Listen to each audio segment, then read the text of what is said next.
menjelaskan, okey, iaitu berkaitan dengan jenis-jenis pendapatan individu. Okey. Dan okey, untuk mungkin ramai yang bertanya kepada cikgu, okey. Cikgu, macam mana cikgu boleh, ada yang bertanya tahu, iaitu macam mana cikgu boleh mengajar sejarah kemudian ajar ekonomi, iaitu dua bidang yang seolah-olah okey, satu di utara, satu di selatan. Maknanya dia bertentangan.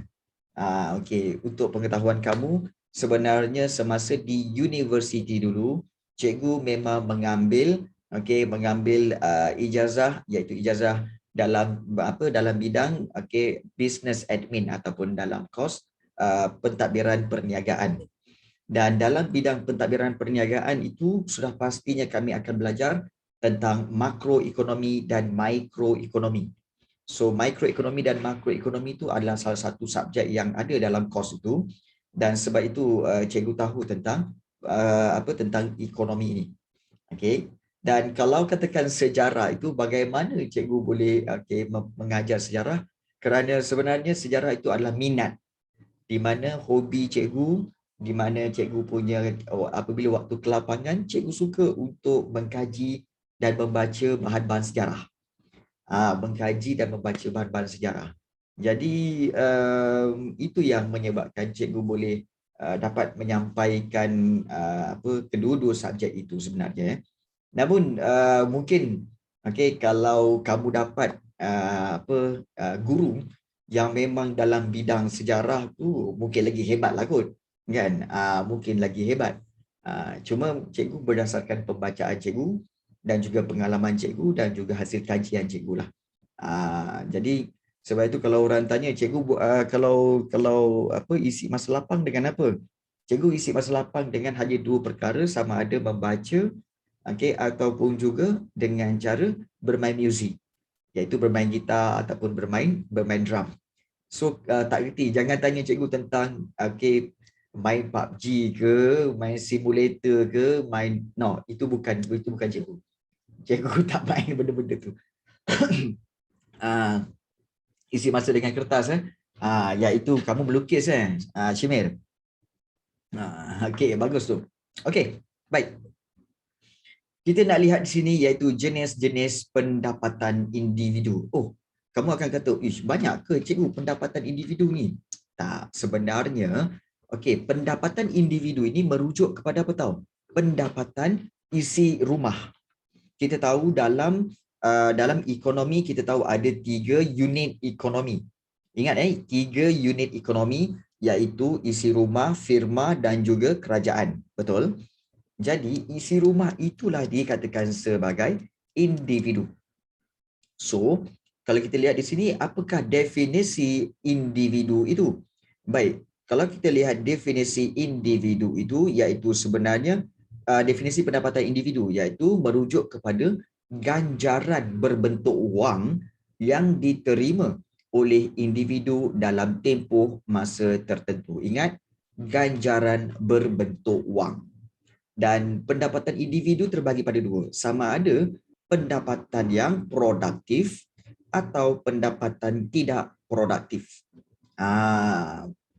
Baik. So ingat pendapatan individu ada dua, pendapatan produktif dan pendapatan tidak produktif. So pendapatan yang dikatakan sebagai produktif itu, pendapatan faktor yang produktif ialah merujuk kepada faktor pengeluaran ataupun kita kata sebagai buruh-buruh lah, faktor pengeluaran yang memberi sumbangan dalam ekonomi. Okey, contohnya seperti upah wang. Upah wang, apa itu upah wang? Iaitu ganjaran yang diterima oleh buruh. Ganjaran yang diterima oleh buruh yang menyumbangkan tenaga fizikal dan mental dalam proses pengeluaran. Dan ianya diterima oleh individu yang bekerja dengan orang lain ataupun dengan majikan. Diterima yang bekerja dengan orang lain ataupun juga dipanggil majikan. So itu upah wang. So kalau orang tanya apa itu upah wang dengan gaji cikgu, apa beza dia? Sebenarnya harus diingat upah lebih besar daripada gaji. Upah lebih besar daripada gaji. Sebenarnya kalau ikutkan, okey, yang ini adalah upah, contoh upah. So, salah dalam upah ada apa? Ada gaji, ada allowance, ada commission, ada juga apa berkaitan dengan overtime dan sebagainya. So, semua dalam satu perkara iaitu upah. Nampak tak? So, gaji salah satunya. Gaji adalah dalam upah. So, semua itu dipanggil upah. Boleh faham? Okey. Itu dipanggil upah. Dan kalau kita lihat itu pendapatan faktor yang produktif. Maksudnya pendapatan yang diperoleh kerana kerana pekerja itu menyumbang dalam ekonomi. Maknanya bekerja dalam ekonomi. Selain daripada upah wang, kita tahu ada faedah. Faedah iaitu ganjaran yang diterima oleh pemilik modal kerana kesanggupan mereka untuk menangguhkan perbelanjaannya pada masa sekarang, dan untuk menghadapi risiko. Maksudnya di sini, faedah ni sebenarnya adalah ganjaran yang diterima oleh pemilik modal sebagai contoh. Sebagai contoh macam ni. Katakanlah Shimir Ilyasa, dia telah menghasilkan pelbagai, kita kata sebagai pelbagai jenis lukisan. Suddenly Shimir kata apa? Dia kata pada cikgu, cikgu, saya nak buat satu galeri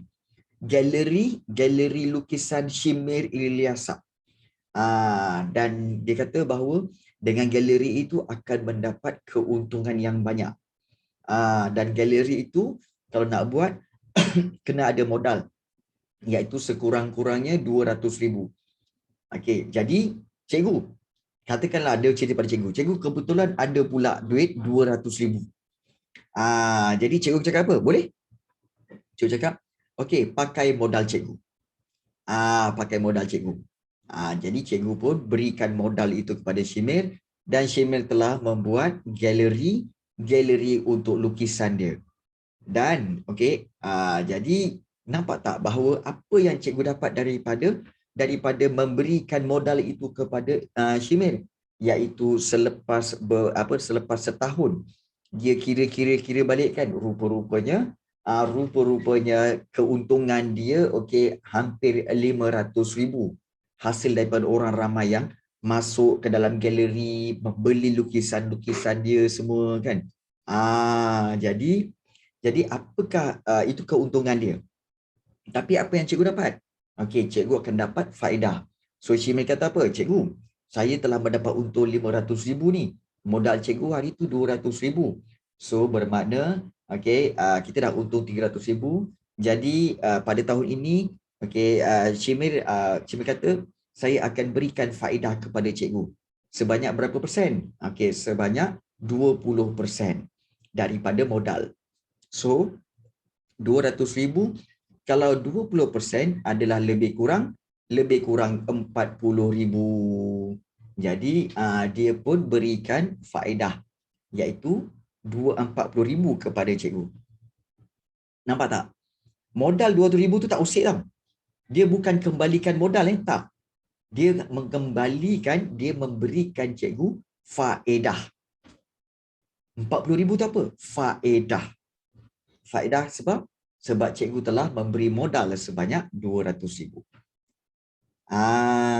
Nampak tak? Boleh faham tak?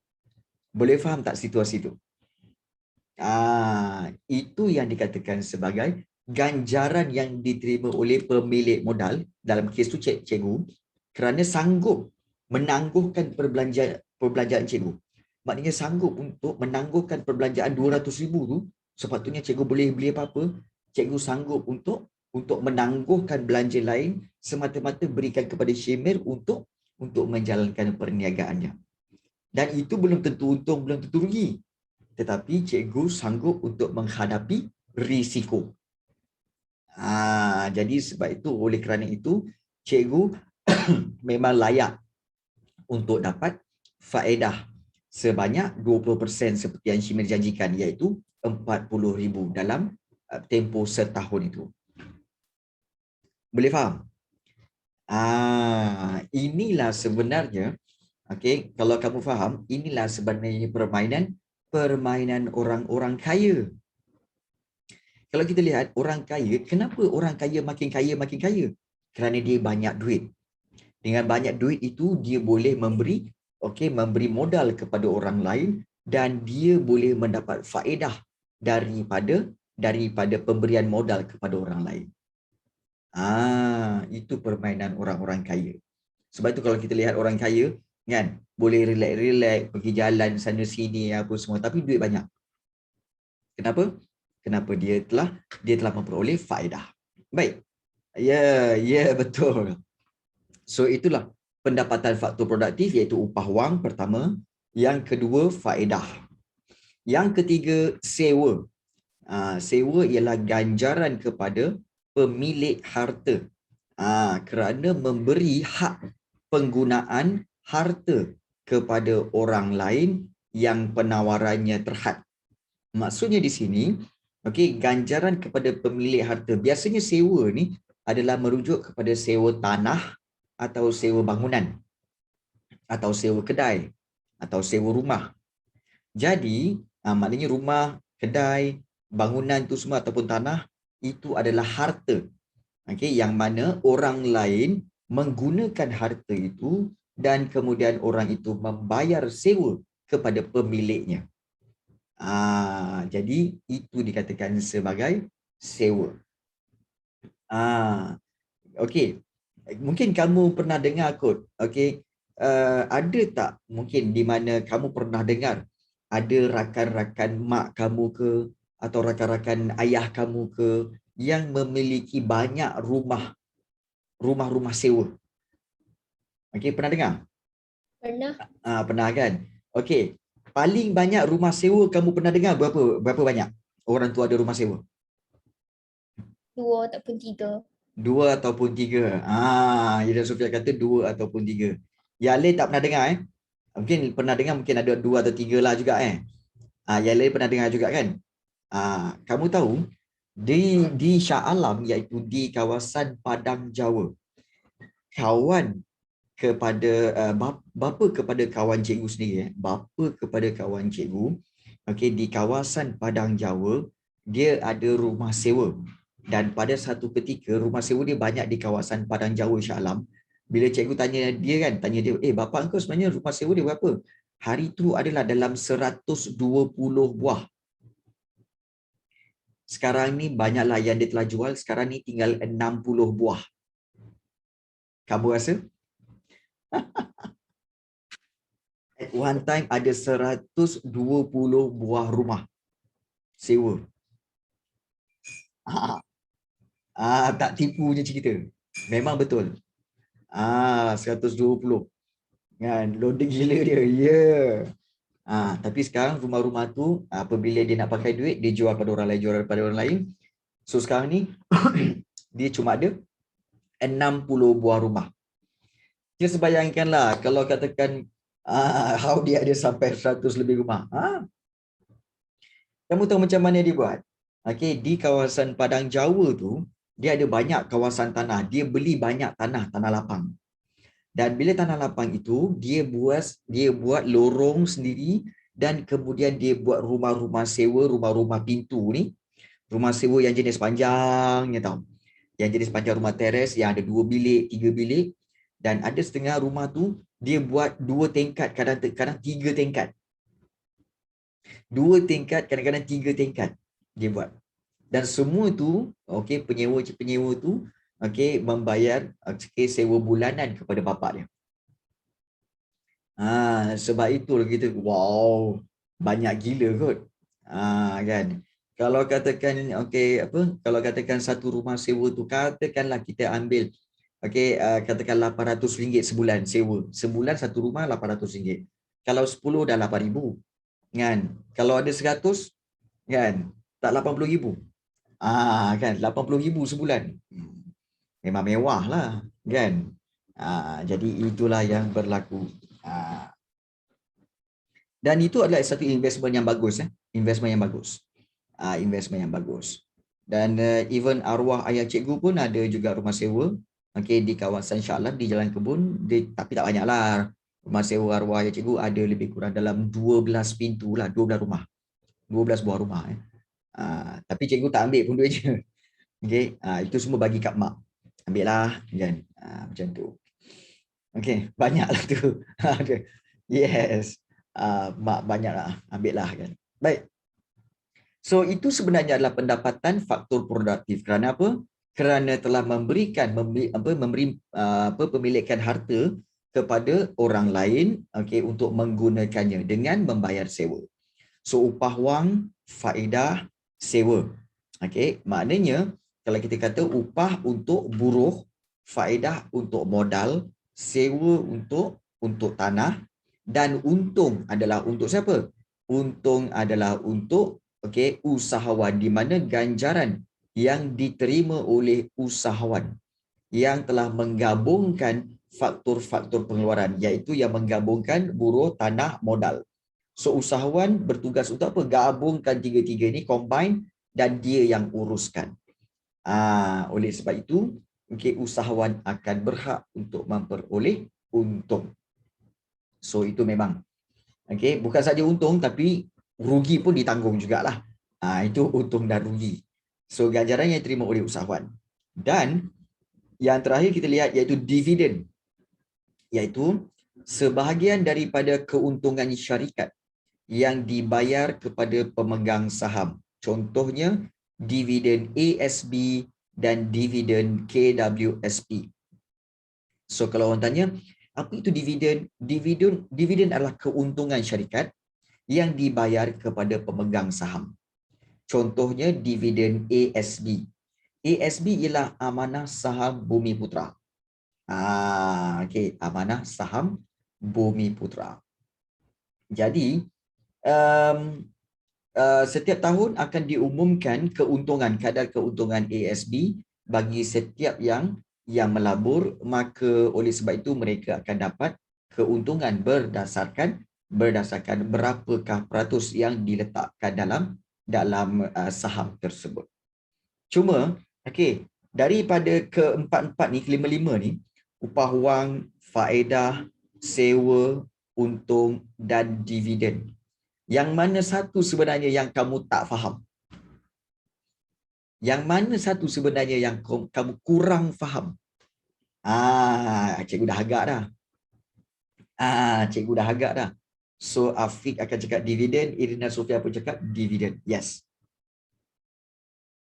Nak cikgu terangkan? Nak cikgu terangkan Ya, cikgu. Okey, baik. Begini cara dia sebenarnya. Okey. Alright, so cikgu akan kongsikan dalam mengikut modal ataupun ikut whiteboard ni ya. Baik. So kalau kita lihat di sini, di mana kalau kita lihat berkaitan dengan kita ambil di sini iaitu amanah ataupun kita kata sebagai ASB. Baik. Bagaimana dengan ASB sebenarnya cikgu? Macam mana dapat dividen? Okey, begini. Sebenarnya ASB ni sebenarnya adalah syarikat ataupun sebuah agensi kerajaan yang telah ASB ini akan melabur ke dalam banyak syarikat. Banyak syarikat. Iaitu sebagai contoh biasanya syarikat-syarikat besar.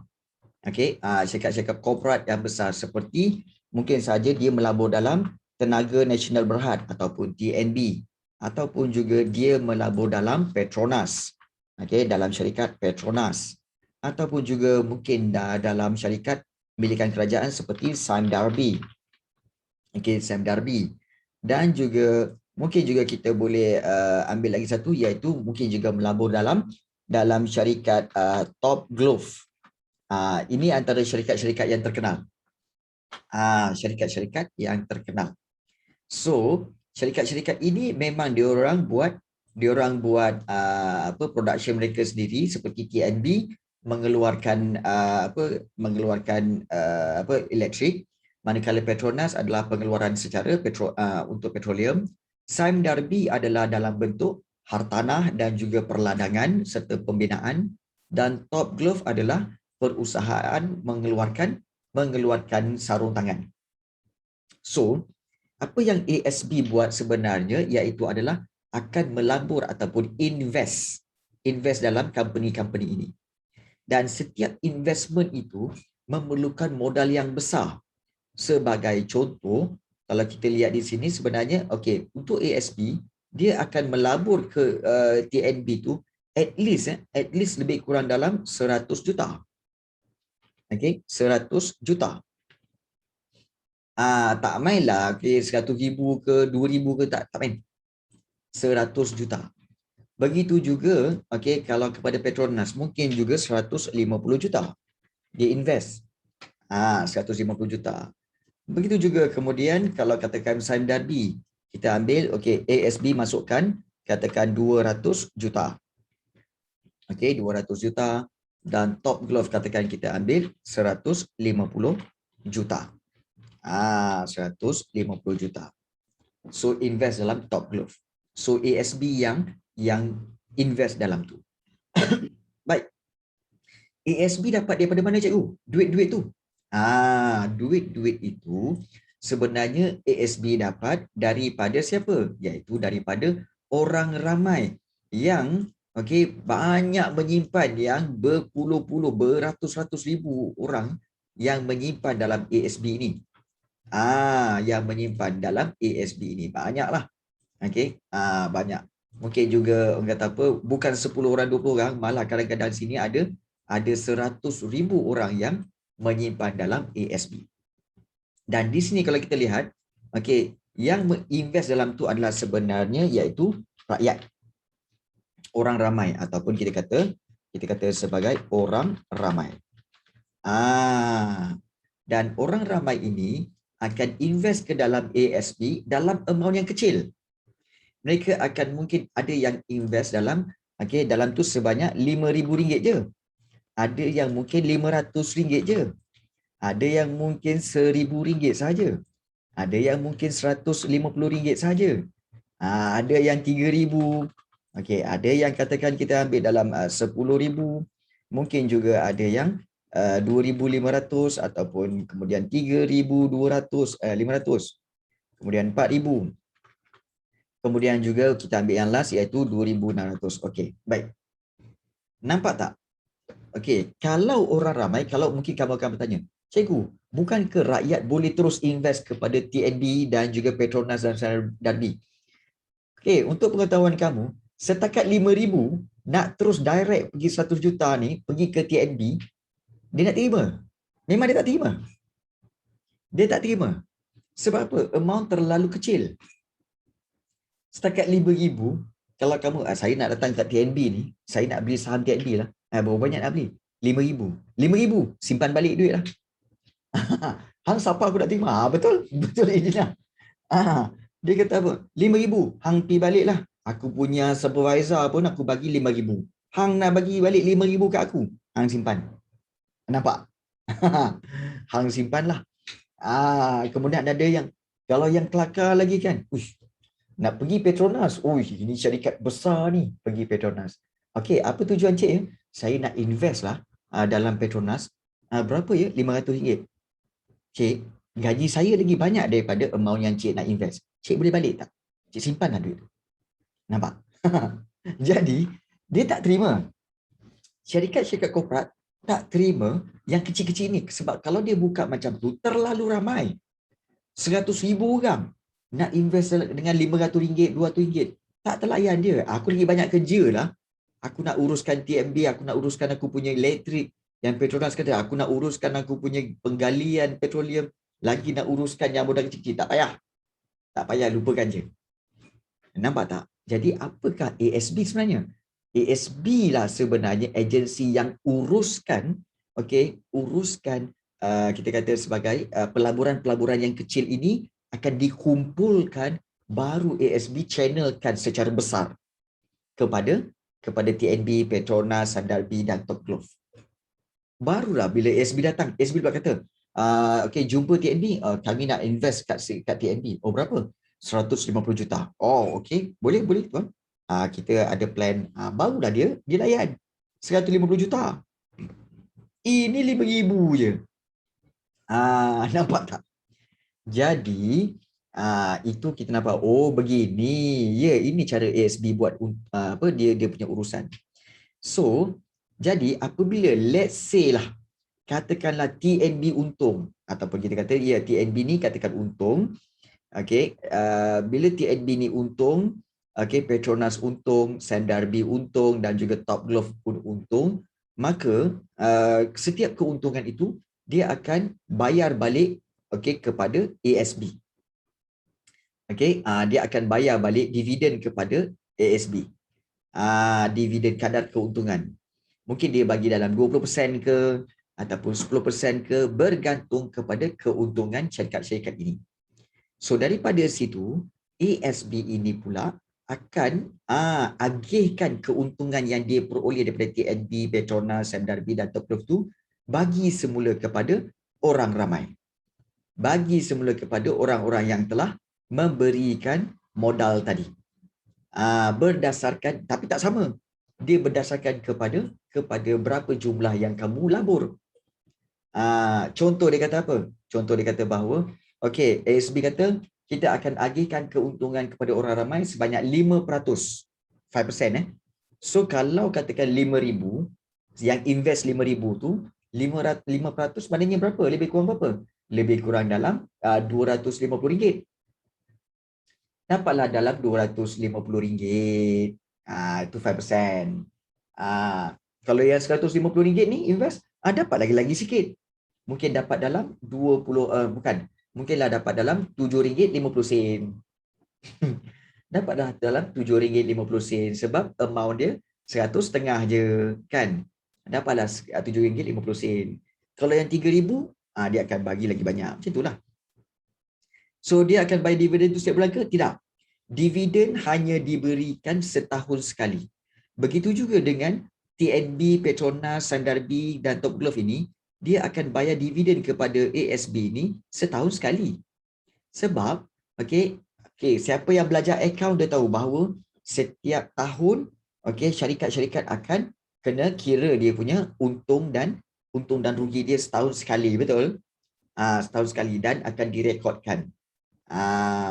Jadi waktu itulah dia akan bayar dividen.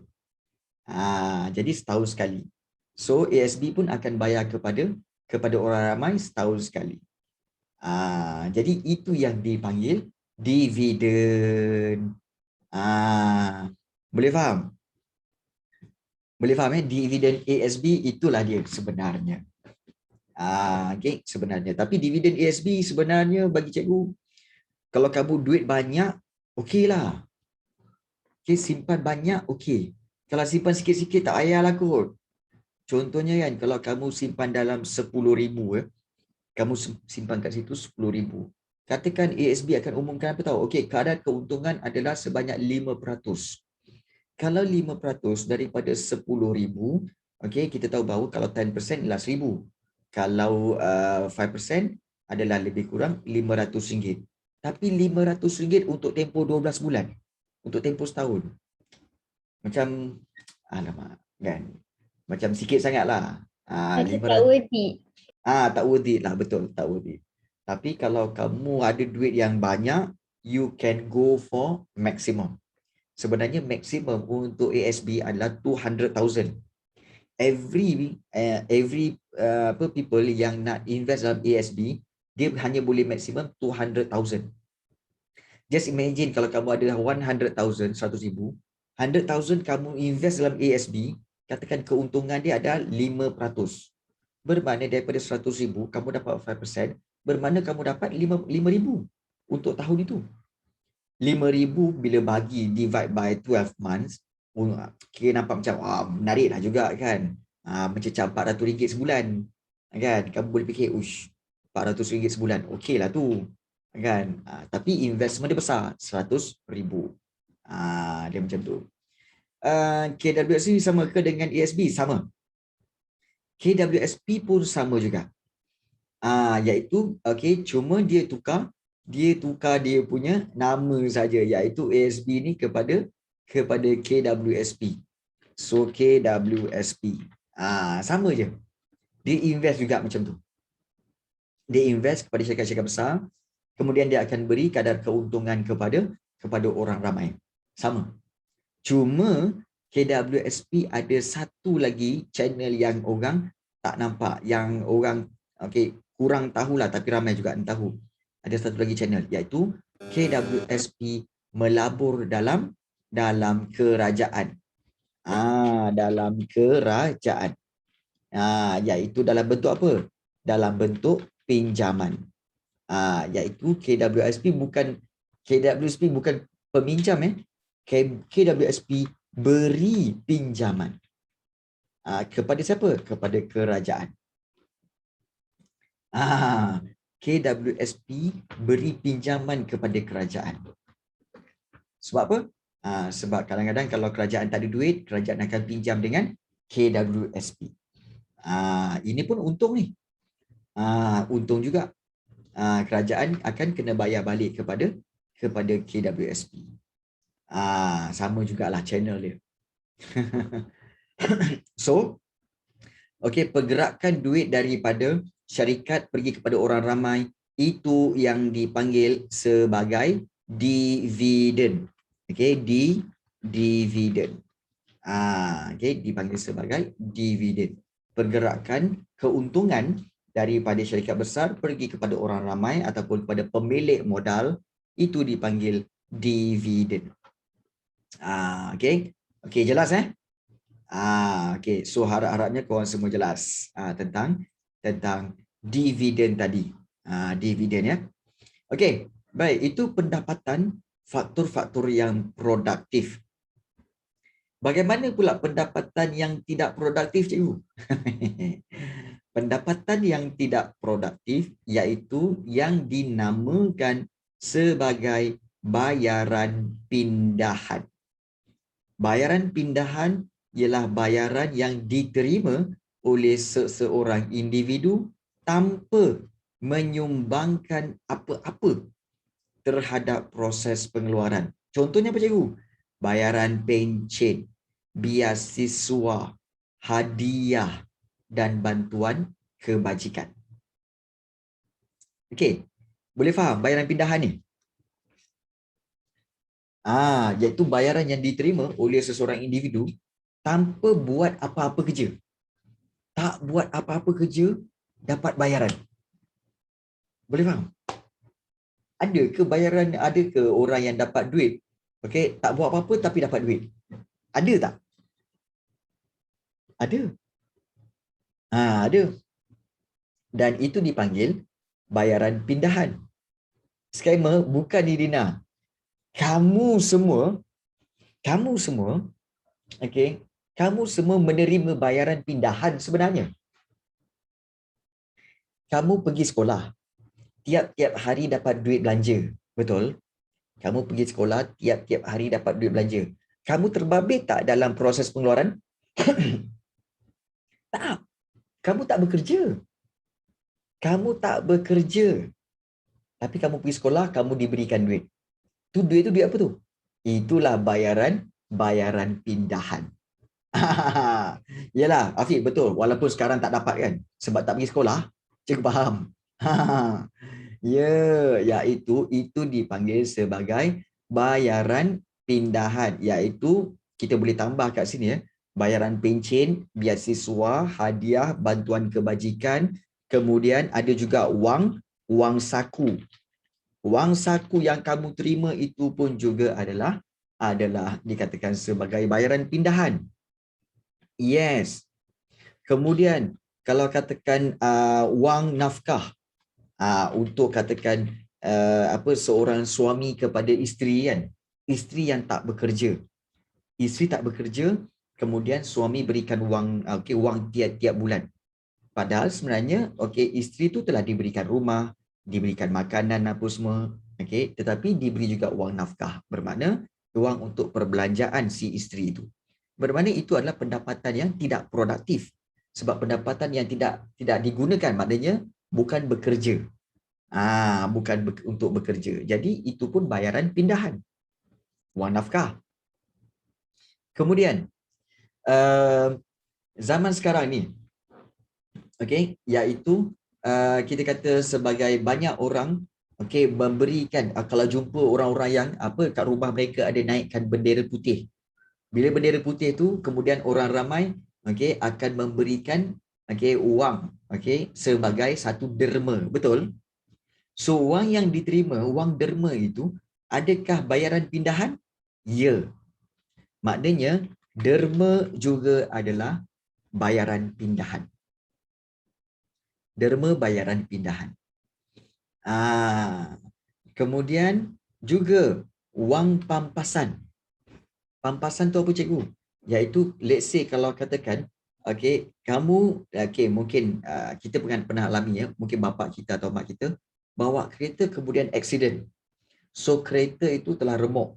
Okey, kemudian mereka claim insurans. Claim insurans, insurans telah membayar wang pampasan untuk baiki kenderaan itu. So wang yang dibayar oleh pihak insurans itu dikenali sebagai pampasan dan pampasan itu dalam kategori bayaran pindahan, iaitu pendapatan yang tidak produktif. Denda. Denda kamu terima ke? Denda kerajaan terima, bukan kamu terima. Ini dalam kes pendapatan individu. Individu tak terima denda. Melainkan kalau kamu yang buatlah. Contohnya macam kalau kamu dalam kelas kan. Okey, kamu kata apa? Siapa yang bercakap dalam kelas akan kena denda 50 sen. Kemudian ada yang bercakap, so dia bayar denda pada kamu. So kamu jadikan duit itu sebagai duit pendapatan dan itu adalah bayaran pindahan lah. Okey, mana ada orang buat macam tu kan? Tak ada. Jadi itu wang saku, wang nafkah, derma, pampasan itu pendapatan tidak produktif dipanggil bayaran pindahan. Tahu pencen kan? Kamu tahu bayaran pencen kan?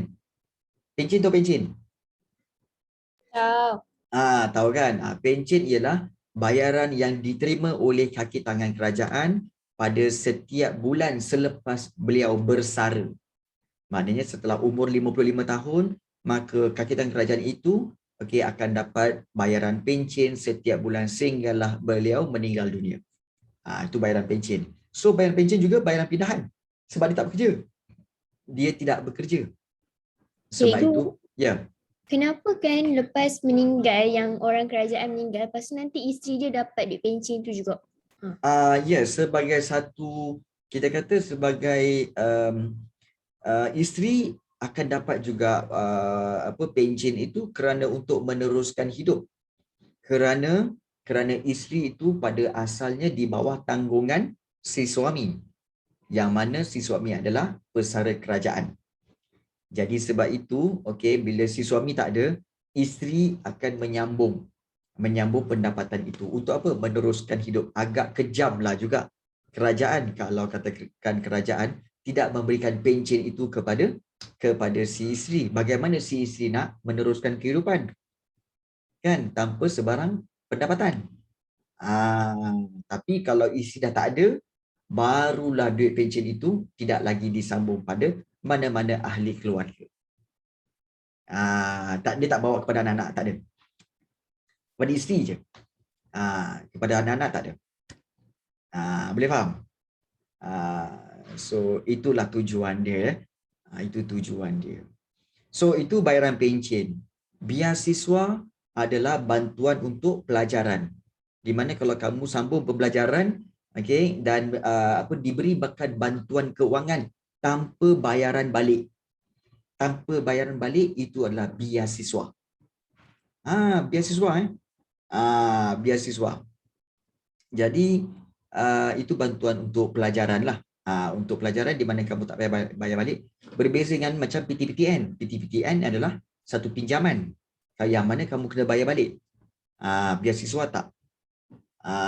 Begitu juga hadiah dan bantuan kebajikan. Bantuan kebajikan itu adalah seperti derma lah. Derma tadi. Baik, Afiq kata kalau single, kalau single, seandainya kamu single, kalau ada orang kakitan kerajaan yang single, tetapi dia pencen, dia hidup tak pernah berkahwin, tiba-tiba dia pencen, kemudian dia dapat duit pencen itu, kemudian dia meninggal dunia. So duit itu tidak akan turun kepada sesiapa lah. Habis kat situ je lah. Habis kat situ. So tidak ada penjambungan pencen lagi. Fik, kenapa kalau single? Kau ni ada plan nak single ke? Jangan jangan ada plan nak single. Okay. Jangan ada plan nak single. Sebab apa? Sebab rugi. Okay. Kerana, okay, untuk pengetahuan kamu, kunci kekayaan, kunci kemewahan, kunci kekayaan, kunci kemewahan ialah apabila anda berkahwin. Kalau kamu kahwin, itulah kunci kekayaan. Kalau kamu tak kahwin, bukan tak boleh kaya, tapi susah sikit nak kaya. Tapi kalau kamu kahwin, mudah untuk kaya. Itu kata kunci dia. Nak kaya tak? Nak kaya kahwin. Okey, baik. Okey, baik. Seterusnya, kita lihat. Baik. Yang kedua, okey, kita lihat pendapatan individu. So kalau kita lihat di sini, pendapatan individu adalah campuran semua ini. Okey, campurkan semua ini iaitu upah, campur faedah, campur sewa, campur dividen, campur untung dan campur bayaran pindahan. Jadi campurkan semua itu dipanggil sebagai pendapatan individu. Jadi kalau kita lihat sebagai contohnya jenis pendapatan individu. Okey, jenis pendapatan individu kalau kita lihat, okey, upah atau gaji. Dan kebiasaannya upah dibayar mengikut masa bekerja atau mengikut output yang dihasilkan. Ramai yang tak faham kadang-kadang, cikgu, output tu apa cikgu sebenarnya? Output ni sebenarnya adalah dipanggil sebagai, nama lain dia adalah untuk memahamkan kamu, sebenarnya nama lain dia adalah keluaran ataupun juga produk yang dihasilkan. Itu output. Ada orang dibayar mengikut masa bekerja dan ada orang dibayar mengikut produk yang dikeluarkan. Setiap satu produk keluarkan berapa? Berapa ringgit? Kalau kamu keluarkan produk banyak ni, okey, akan dibayar sebanyak itu. Macam contoh, kalau macam cikgu dibayar mengikut masa bekerja. Iaitu macam cikgu sekarang ni, cikgu mengajar 1 jam 30 minit kan? Setiap kelas. So sebenarnya cikgu dibayar hanya dalam berapa ringgit? Sebenarnya 1 jam 30 minit tu cikgu hanya dibayar dalam RM12 saja. RM12 je. Okey, untuk 1 jam 30 minit, RM12.40 macam itulah. Nampak tak? So dibayar mengikut masa bekerja. Baik. Upah terbagi kepada dua. Okey, kalau kita lihat di sini iaitu upah terbagi kepada dua, okey, iaitu upah wang dan juga upah benar. Upah wang iaitu upah nominal dan juga upah benar. Apa beza dia? Memanglah semua upah dibayar dengan wang. Adakah upah yang tidak dibayar dengan wang? Okey, jom kita tengok. Upah, okey, upah wang atau upah nominal iaitu upah yang diterima oleh seseorang pekerja pada suatu masa tertentu. Okey, contohnya upah wang. Okey, contohnya kalau kamu bekerja di Petronas, okey, di stesen minyak Petronas sebagai cashier. So gaji yang kamu terima adalah lebih kurang 1,700 campur dengan allowance kedatangan 200. Campur dengan allowance tu, allowance ni apa semua, jadilah gaji pendapatan kamu 2,200. So 2,200 itu adalah upah wang atau dipanggil upah nominal. Upah wang atau upah nominal. Tapi upah benar ni iaitu merujuk kepada kuasa beli upah wang dan kemampuan seseorang individu gunakan upah wang tu untuk beli barang dan perkhidmatan. So, upah benar ini dapat menentukan taraf hidup. Dan upah benar dipengaruhi oleh harga barang. Kenaikan harga barang akan menyebabkan upah benar menurun. So, hubungannya adalah positif sebenarnya. Okey, naik dan turun, tetapi dia punya kadarnya itu turunlah ataupun positif. Baik. Kalau ramai yang kata, cikgu upah benar ni macam mana? Okey, sebenarnya macam ni. Kalau gaji kamu 2,200, gaji pekerja Petronas tadi 2,200, okey.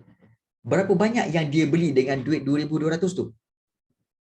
Berapa banyak barang yang dibeli, yang dia boleh beli dengan 2,200 itu?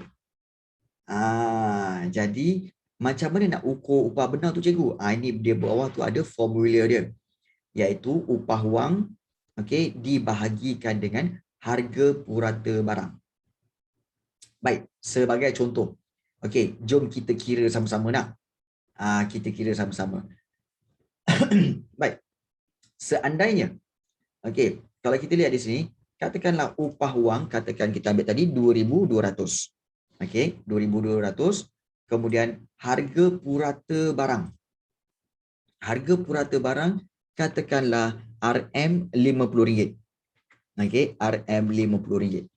Okey, 2,200, okey, dengan RM50. Jadi kalau kat situ, kalau kita lihat berapakah dia punya upah ataupun dipanggil upah benar dia.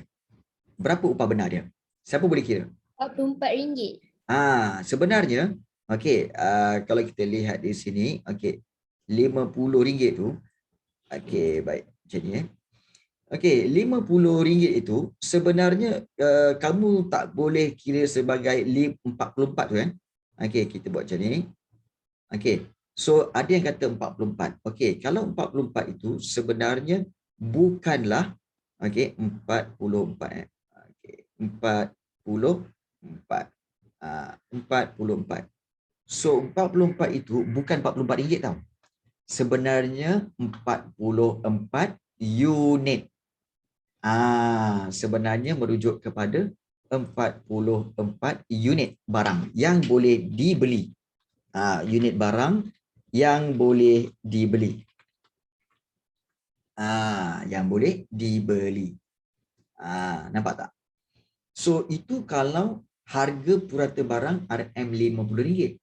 Just bayangkan kalau katakan dengan formula yang sama, kalau kita ambil kat sini, iaitu katakanlah okey 2,200 okey dibahagikan dengan RM30. Okey.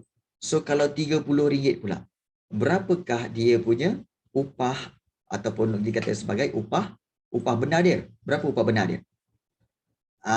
Kalau kamu bahagikan antara kedua-dua. Pointers cikgu. Poin berapa? 73.3 unit. Maknanya kalau kamu bahagikan ni, okey, bahagikan ni, kamu akan dapat 73 unit. 73 lain macam cikgu punya tulisan. Okey, 73 unit. Okey, 73 unit barang yang boleh dibeli. Maknanya di sini, okey, perbandingan antara kedua-dua atas bawah tu, mana yang lebih untung? Mana yang lebih untung? Yang 3 tu lah. Yang atas ke yang bawah. Dah tentu yang bawah. Sebab walaupun gajinya sama, tetapi oleh kerana okey, harga purata barang adalah RM30, maka kamu boleh memiliki 73 unit barang yang boleh dibeli. Maknanya kamu punya upah benar lebih tinggi.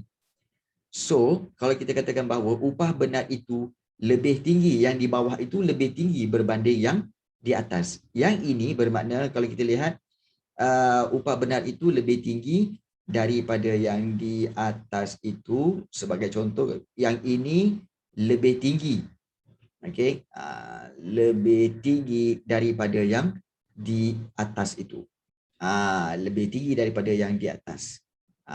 Okey. So ini yang rendah. So di sini ini berkait rapat dengan apa tahu? Contoh kita berbandingkan di Kuala Lumpur dengan Kota Baru Kelantan. Kalau katakan gaji 2,200 di Kuala Lumpur, kan, dia ni kecil. Sebab apa? Sebab harga barang tinggi di Kuala Lumpur. Tak boleh nak hidup, betul. Tapi kalau gaji 2,200 dan kamu duduk di Kota Baru Kelantan, kamu mewah. Upah benar kamu tinggi.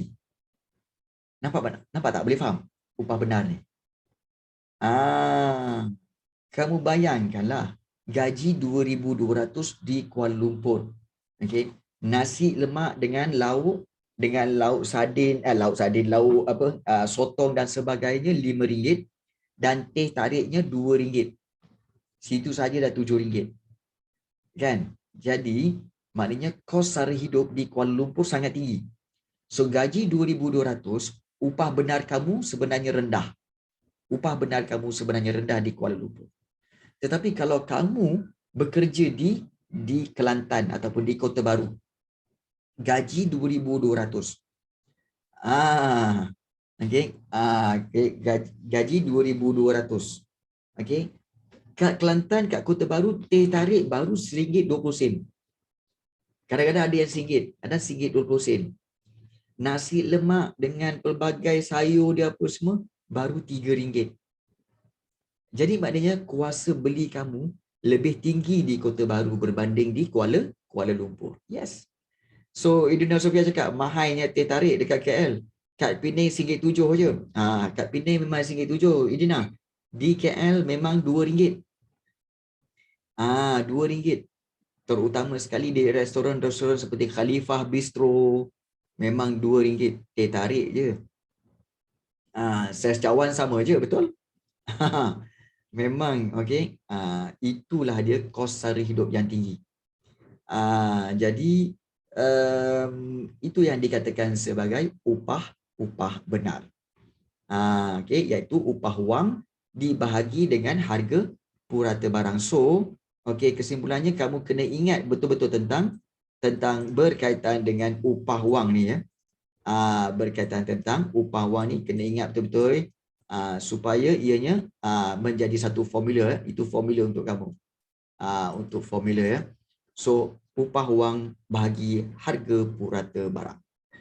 So, itulah dikatakan sebagai upah atau gaji. Okey, saya cawan sama je. Yang kedua, faedah. Ni faedah.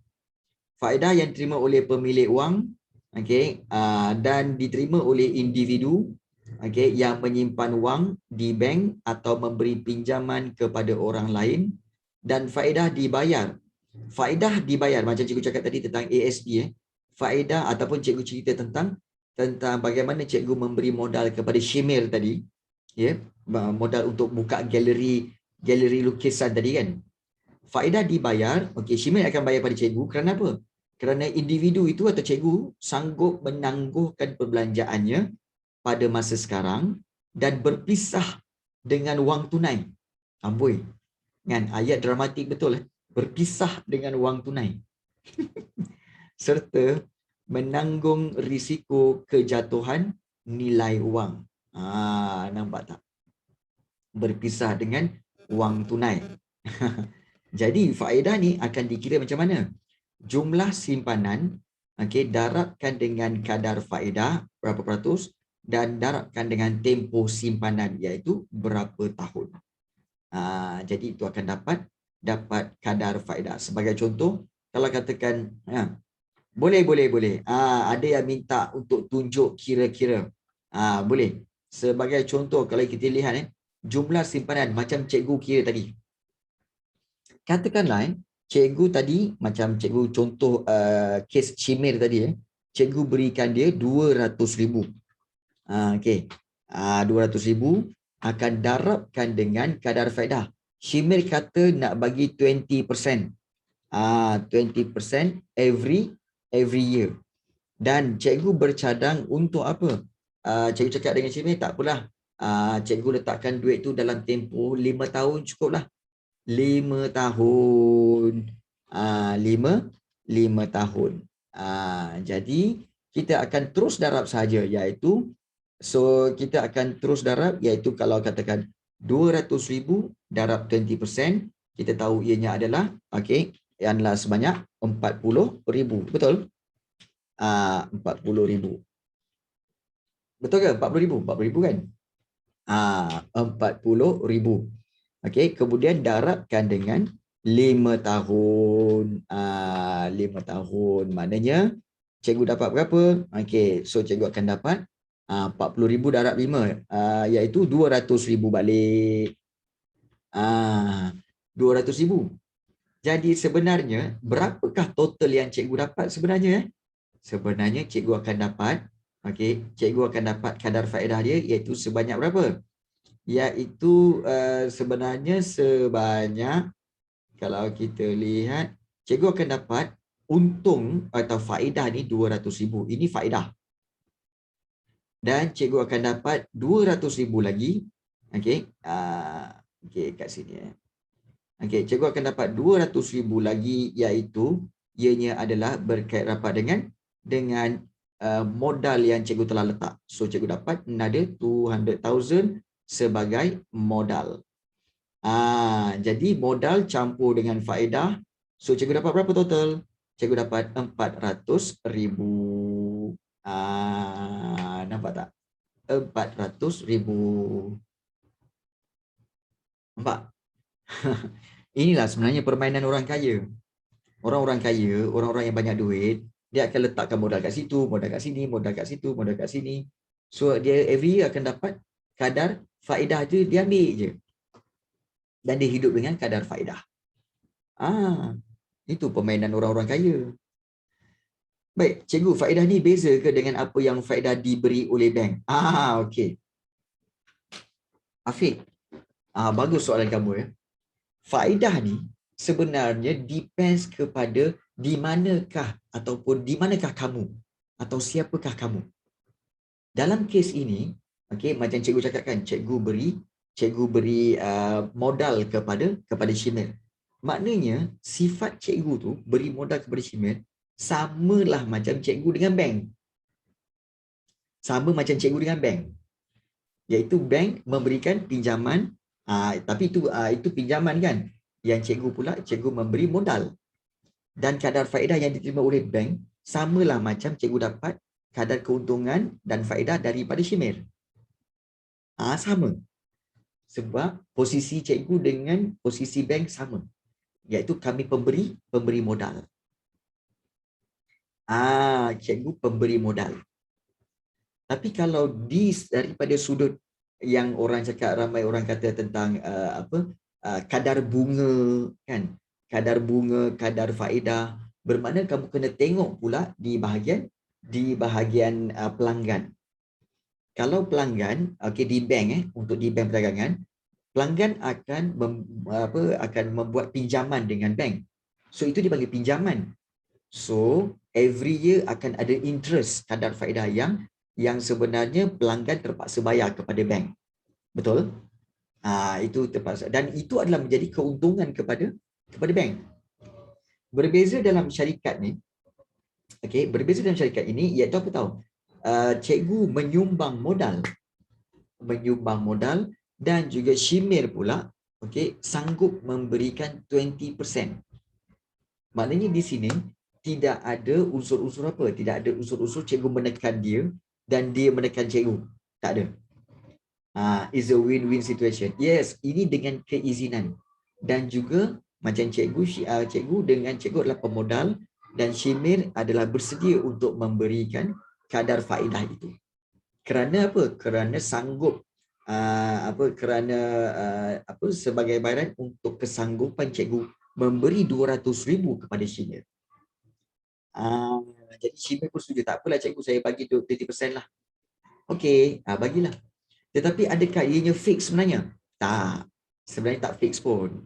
Dia boleh turun kepada 10%, boleh turun kepada 5%, boleh. Dalam kes faedah dengan pemodal ini, dia boleh turun naik, dia fleksibel. Bergantung kepada persetujuan antara Shimir dengan cikgu. Kalau Shimir kata, cikgu, tahun ni saya tak dapatlah cikgu nak bagi 20%. Saya boleh bagi 5% aja. Okey, boleh. Tapi kita kena pendekkanlah. Instead of 5 tahun, cikgu nak kurangkan kepada 3 tahun je lah. tahun depan cikgu nak ambil balik modal tu, ya. Nampak tak ada perbincangan. So Syimir akan kata, oh okey, boleh cikgu. So selepas hujung tahun ini dapatlah 5% dan cikgu ambil balik 200,000 itu semula. Nampak tak? So itulah dia. Ya. Ya, betul. Syimir ada pilihan nak bagi faedah atau tak. Yes. Nampak tak? So itulah perbezaan antara kadar faedah daripada seorang pemilik modal kepada individu tertentu dan berbeza dengan bank dengan para pelanggan dia. So itu perbezaan yang nyata lah. Okey, boleh faham? Okey. Sebenarnya seperti saya cakap, sebenarnya kalau belajar ekonomi ni dengan memberikan contoh-contoh kehidupan, contoh-contoh kita sekeliling kan, kita akan nampak jelas. Kita akan kata, oh iyalah, betul lah. Dia nampak lebih kan. Bukan maknanya cikgu nak kata cikgu bagus tak, bukan. Sebenarnya bila cikgu explain pada kamu, bukan kamu saja yang faham, cikgu akan jadi lagi faham. Cikgu ulang lagi, cikgu lagi faham. Cikgu rasa macam, iyalah. Cikgu akan berkata sendiri. Ataupun dipanggil apa? Monolog luaran ni. Dipanggil monolog luaran. Iyalah. Kan? Aku pun faham juga rupanya. Okay. Monolog luaran. Jadi macam kamu mungkin diam je. Itu dipanggil monolog dalaman, betul? Monolog dalaman mesti tengah berkata-kata apa tau? Yalah cikgu ni, ya je. Itu monolog dalaman.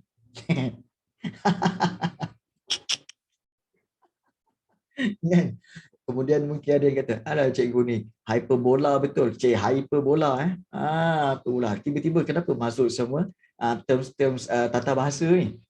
Terms tata bahasa Okey. Aduh ya. Seronok sebenarnya, seronok. Okey. Baik, so itu kadar faedah. So kita telah lihat di sini iaitu berkaitan dengan jenis pendapatan individu iaitu upah atau gaji. Kemudian juga kita lihat kadar faedah ataupun faedah. Sewa. Sewa kita tahu tentang iaitu ganjaran kepada pemilik faktor tanah. Pemilik faktor tanah. Seperti tanah, bangunan dan rumah kerana beri penggunaan harta berkenaan kepada orang lain yang penawarannya terhad. Maksudnya kepada orang lain yang penawarannya terhad. Maknanya kepada orang lain yang tak ada tanah. Jadi sebab tu orang tu terpaksa menyewa. Dan kadar sewa ini bergantung kepada permintaan, lokasi dan juga kegunaan tanah. Itu sewa. Dan juga untung, iaitu ganjaran yang diterima oleh usahawan, dan usahawanlah yang akan combinekan sumber-sumber ekonomi untuk keluarkan barang. Dan usahawan dia menerima untung kerana berani menanggung risiko, mengeluarkan idea perniagaan serta menguruskan perniagaan dengan jayanya. Untuk mengira untung, jumlah hasil tolak jumlah kos. Jumlah hasil tolak jumlah kos. Sebagai contoh, kalau untuk pengiraan dia, sebagai contoh, kalau katakan kamu meniaga burger. Meniaga burger, satu hari kamu punya kos untuk beli plastik, beli roti burger, beli daging, kemudian beli timun, sayur dan sebagainya, sos sebagainya, katakan jumlah kos tu adalah sebanyak, katakanlah RM150 kos kamu. Itu kos. Tetapi katakanlah bila kamu berniaga pada hari tu, kamu berniaga kan. Kamu punya burger tu adalah dalam kita kata sebagai dalam RM5 lah satu. Berniaga daripada petang sampai ke lewat malam, rupa-rupanya kamu telah mendapat jumlah yang orang beli adalah sebanyak katakanlah sampai 50 orang beli. 50 orang beli burger kamu RM5. 50 orang beli burger kamu RM5. So 50 kali 5 berapa? 250. 250. So kalau dengan 250 itu, maka kita boleh kata jumlah hasil kamu adalah 250. So apa yang kita nak buat dengan 250 itu? 250 itu kamu kena tolakkan dengan jumlah kos 150.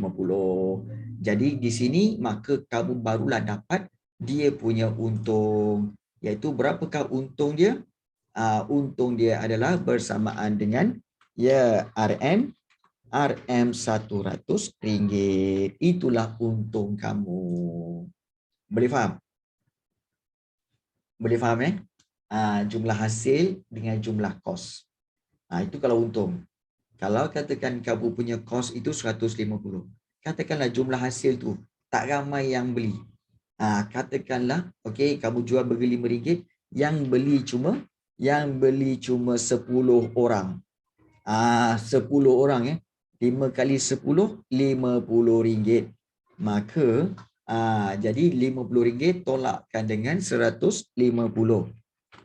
Bermakna kamu akan dapat berapa? Akan dapat iaitu negatif 100. So negatif 100 itu adalah dikatakan sebagai bukan untung tetapi rugi. Ini untung, ini rugi. So sebab itu usahawan dia patut menerima untung kerana berani menanggung risiko. Apa risiko? Inilah dia. Risiko untung dan rugi. Bukan hari-hari untung, ada hari-harinya rugi. Jadi inilah dia. Yang diperolehi oleh seseorang usahawan. Anyone here? Anyone here yang ada cita-cita nak jadi usahawan? Ada siapa nak jadi usahawan? Anyone here? Savita, bagus. Okey. Okey, bagus. Bagus. Okey, tapi harus diingat usahawan kena kuat. Okey, usahawan kena kuat dan berani. Kena kuat dan berani menghadapi cabaran. Kalau tak kuat, jangan. Okey. Kalau tak kuat, jangan. Kerana apa? Kerana ini bercakap daripada pengalaman usahawan sendiri. Ni usahawan dulu. Macam cikgu selalu cakap kan, cikgu adalah bekas CEO syarikat dan dalam satu masa cikgu ada sampai 5 syarikat. 5 buah syarikat dalam tangan cikgu dan cikgu adalah CEO bagi 5 syarikat itu. Dan cikgu tahu dia punya susah senang dia. But in the end, so sekarang ni semua cikgu telah tutup. Cikgu hanya tinggal satu company saja. So company itu masih run sampai sekarang lah. So itu sebenarnya kena susah senang, kena hati-hati Baik. So itu sebagai usahawan. Kemudian dividen kita tahu adalah dividen iaitu berkait rapat dengan kita lihat sebahagian daripada pendapatan syarikat yang diagihkan kepada pemegang-pemegang saham bagi setiap unit saham yang dimiliki. Contohnya ASB dan ASN juga dah bagi tahu. Dan dividen juga dibayar kepada individu yang menyimpan wangnya di bank-bank Islam. So itu adalah dikatakan sebagai dividen. Di bank Islam dia tak ada kadar faedah dia disebut sebagai dividen. Dividen kepada pemegang-pemegang yang menyimpan wang di bank Islam. Dan yang terakhir kita lihat di sini iaitu penjelasan tentang bayaran pindahan. Iaitu pendapatan atau wang yang diterima oleh seseorang individu yang tidak memberi sumbangan dalam proses pengeluaran dalam ekonomi. Contohnya kita dah lihat tadi pencen, beasiswa, subsidi petani. Subsidi ialah bantuan petani, bantuan orang cacat, hadiah, kebajikan masyarakat, begitu juga buku teks, rampasan dan juga derma. Jadi so hari ini kita belajar tentang pendapatan dan jenis-jenis pendapatan 3.2.4 iaitu berkait rapat dengan upah, jenis-jenis pendapatan yang produktif dan pendapatan yang tidak produktif. So kita telah lihat tentang jenis-jenis pendapatan individu. Baik, ada sebarang soalan ingin ditanyakan? Ada sebarang soalan ingin ditanyakan? Okey, memandangkan kita belajar tentang jenis pendapatan ini, cikgu kemungkinan besar esok, mungkin malam ni cikgu akan kongsikan dengan kamu satu set soalan berkaitan jenis pendapatan ini.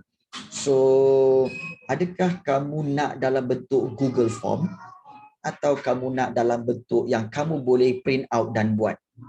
Which one you want? Okay. Dalam bentuk Google Form Okay. So dalam bentuk Google Form tu bermakna cikgu akan berikan link dan kamu boleh menjawab. Maknanya latihan untuk menjawab dalam bentuk Google Form lah. Okay. Berkaitan dengan jenis-jenis pendapatan ini. Sebab cikgu rasa cikgu nak buat macam tu lah. Maknanya apa? Maknanya selepas kelas cikgu akan sediakan satu latihan yang mana kamu boleh buat di rumah ataupun boleh buat dan kemudian pada kelas kita yang seterusnya kita boleh bincangkan betul ke jawapan kamu, macam mana kamu jawab, dan juga berkaitan dengan apa yang kamu tak faham lagi kan. Itu cara yang lebih baik. So adakah anda semua setuju? Awni Kisina, okey ke Awni? Edina? Saya okey je. Okey, bagi Afiq dan Atira serta Aisyah dan Savita okey ke? Okey okey. Tak, sebab sebenarnya jangan risau tentang latihan yang cikgu beri kerana latihan yang cikgu beri bukanlah orang kata apa? Bukanlah fardu ain. Okey, bukan fardu ain maknanya wajib atas bukan fardu ain maknanya wajib ke atas setiap pelajar. Tak. Dia bukan fardu ain. Tapi bukanlah fardu kifayah. Maknanya seorang dah buat semua tak payah buat. Melampau sangat. Bukan fardu kifayah juga. Okey. Tetapi sunat muakkad. Sunat muakkad iaitu sunat yang sangat-sangat dituntut. Kan. Tak buat tak apa. Tapi dia sunat muakkad. Sunat yang sangat-sangat dituntut. So latihan. Aduh. Teringat kembali pada tahun 2000. Cikgu teringat kembali pada tahun 2000 apa 2006 ke 2007. 2006-2007 di mana cikgu menjadi guru besar sekolah agama. Guru besar sekolah agama di kawasan Damansara Damai. Guru besar sekolah agama lepas tu ada ustazah-ustazah dan juga ustaz di bawah cikgu lah. So cikgu jadi guru besar sekolah agama. Sekolah rendah lah, sekolah rendah agama. Setahun lah tu. Cikgu ajar akhlak. Cikgu ajar akhlak dan juga jawi. Cikgu akhlak dan juga jawi happening sekolah dulu. Yes, happening kan. Ya, jadi selama setahun jugalah kan. Jadi itu pengalaman cikgu pengalaman cikgu. Kalau orang cakap, ya ke cikgu, macam-macam cikgu buat kerja. Tapi memang betul, cikgu tak cikgu, memang betul. Okey. Kelakar. Okey, so itulah macam-macam. Okey. Baik. So, nanti cikgu akan letakkan dalam grup WhatsApp. Okey, grup WhatsApp, kemudian kamu boleh buat. Pulanglah kan. Tapi so dia bukan fardu ain, dia bukan fardu kifayah, tapi dia sunat muakkad. Okey. Sunat muakkad. Okey. So itu saja pada hari ini, untuk para pelajar ekonomi tingkatan 4 dan 5. Kita akan jumpa lagi pada minggu depan. Take care guys. Kita jumpa lagi. Assalamualaikum dan bye-bye semua. Terima kasih cikgu. Bye. Sama-sama, bye.